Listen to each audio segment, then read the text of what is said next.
med rens, siger jeg bare. Ved du hvad, så kommer jeg bare lige op. Og jeg havde jo plukket faktisk 2 kilo hyben, tror jeg næsten. Tværs er der mange rom i, men altså, der er jo helt vildt mange, som alligevel også er klar til at spise mums her.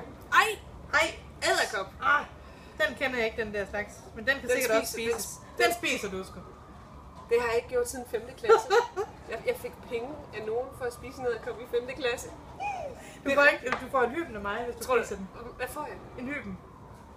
Renset hyben. Ej, den røg ned! Ej, jeg havde til det. Okay, vi snakker om det, jeg egentlig godt vil vide noget om. Det var jo faktisk hyben. Ja. Fordi at du har siddet nu og pillet dem her. Og det er hyben. Og du, hvordan er det? Hvordan er nu de med de der hyben? Renser du dem? Altså først og fremmest, så skal du bare plukke dem, som ikke er alt for overmodne, så er det meget nemmere. Man kan rense dem på forskellige måder, men den nemmeste måde, det er bare at skære bunden af, og så sådan halvere dem, skære dem sådan tværs igen. Sådan, så man har den sådan, som en lang. Ja, så nu den her, den er faktisk lidt snasket. Ja, hvis jeg så tager den, der ikke er snasket. Ja. Og så kan man bruge sådan bagsiden af en ske eller en teske, og bare tage frøene ud. Så det gør jeg egentlig bare sådan, det er faktisk ret nemt. Og jo mere faste de er, jo nemmere er det selvfølgelig. De skal være sådan lidt orange i det, før det dur. Altså de har sådan lidt en konsistens, ligesom aprikos. Ja. Synes jeg. Ja.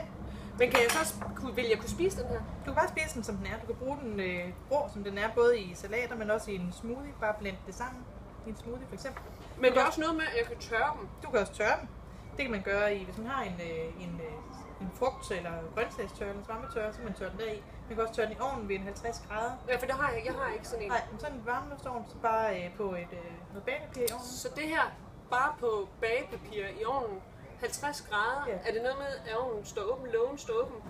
Det behøver den ikke. Altså, fugten kan godt forsvinde fra det, men så skal det stå måske en time eller 2. Det skal bare være helt knastørt. Hvis du vil tørre det, og til at gemme det, så skal det være helt fuldstændig knastørt.